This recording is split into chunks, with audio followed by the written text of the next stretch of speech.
আমি সঞ্জয় শাস্ত্রী এবং চ্যানেলে আপনাকে স্বাগত জানিয়ে আজকের প্রোগ্রাম শুরু করছি। মঙ্গল নিয়ে আপনাদের সাথে আলোচনা করব।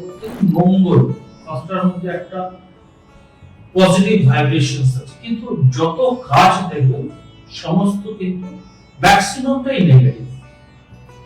মঙ্গল ভাই রিলেটেড অ্যাট্রিবিউটস থাকে, মঙ্গল অ্যাক্সিডেন্ট সার্জারি আপনাকে দেবে, এই ধরনের অ্যাট্রিবিউটস গুলো মঙ্গল ব্লাডের কারণ, এই ধরনের অ্যাট্রিবিউটস গুলো মঙ্গল ক্যারি করে।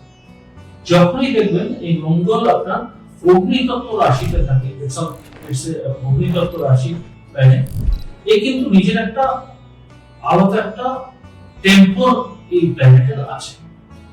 যখনই এই প্ল্যানেট তার পজিটিভ ভাইব্রেশনস দেবে, কিন্তু যখন নেগেটিভ কোনো প্ল্যানেটের সাথে অ্যাটাচ না হবে, এর ভাইব্রেশনসটা আপনি ফিল করবেন। মেল ফিমেল উভয়ের ক্ষেত্রে যখনই দেখবেন লগ্নে একটা মঙ্গল থাকে, সেক্ষেত্রে কিন্তু মেল ফিমেল দুজনেরই একটা ক্যারেক্টারিস্টিক চেঞ্জ চলে আসে, একটা অ্যাগ্রেসিভনেস চলে আসে, একটা কথার মধ্যে এদের একটা মানে অ্যাগ্রেসিভনেস বলতে পারেন আপনি, একটা ভারী কি ব্যাপার চলে আসে।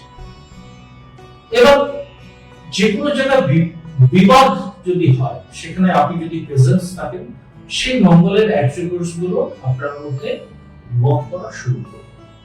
বলবেন মঙ্গল ঠিক থাকবে তাহলে কি হবে? মঙ্গল ঠিক থাকবে, মঙ্গলের রিলেটেড যে প্ল্যানেটস গুলো আছে, এরা একটা দিক গ্রহগুলো কিছু কিছু নেগেটিভ ইমপ্যাক্ট এর মধ্যে থাকে, সেই ইমপ্যাক্ট গুলো দেবে। এটা হচ্ছে ও ক্যারেক্টারিস্টিক।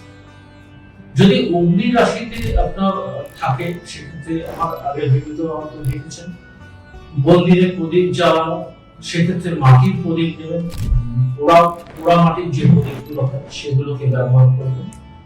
এবং এখানে আপনি যে তেলটা ইউজ করবেন সেটা সরষের তেলও আপনি ইউজ করতে পারেন। শনি মন্দিরেও আপনি এই রেমেডিসটা করতে পারেন, আপনি হনুমান মন্দিরেও করতে পারেন।